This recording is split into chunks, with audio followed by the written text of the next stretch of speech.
Mother of trees తులసి గౌడ్ గురించి మీకు తెలుసా? ప్రముఖ భారత పర్యావరణవేత్త, వృక్ష ప్రేమిగా పేరుగాంచిన తులసి గౌడ్ డిసెంబర్ 16, 2024 కర్ణాటక రాష్ట్రంలో దావణగిరి జిల్లాలో మరణించారు. 86 ఏళ్లు తులసి గౌడ వృద్ధాప్య సమస్యతో మృతి చెందారు.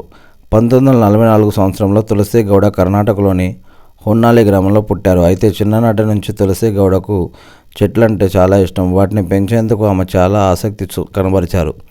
ఈ క్రమంలోనే ఆమె అటవీ శాఖ నర్సరీలో రోజువారీ కూలీగా పనిచేయడం ప్రారంభించారు.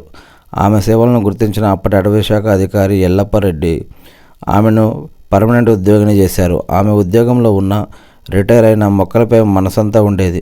అనేక గ్రామాలలో రోడ్డు పక్కన వేలాదిగా మొక్కలు నాటి సంరక్షించారు. తులసి గౌడకు చెట్లపై ఉన్న అసమానమైన జ్ఞానం వల్ల ఆమెకు ఎన్సైక్లోపీడియా ఆఫ్ ప్లాంట్స్ అనే బిరుదును కూడా ఇచ్చారు. తులసి గౌడ సేవలకు గుర్తుగా 2020 జూలైలో అప్పటి రాష్ట్రపతి రామ్నాథ్ కోవింద్ నుంచి పద్మశ్రీ అవార్డును కూడా అందుకున్నారు. ఇవే కాకుండా తులసి గౌడ తన జీవితకాలంలో ఇందిరా ప్రియదర్శిని వృక్షమిత్ర అవార్డుతో పాటు అనేక అవార్డులను సొంతం చేసుకున్నారట.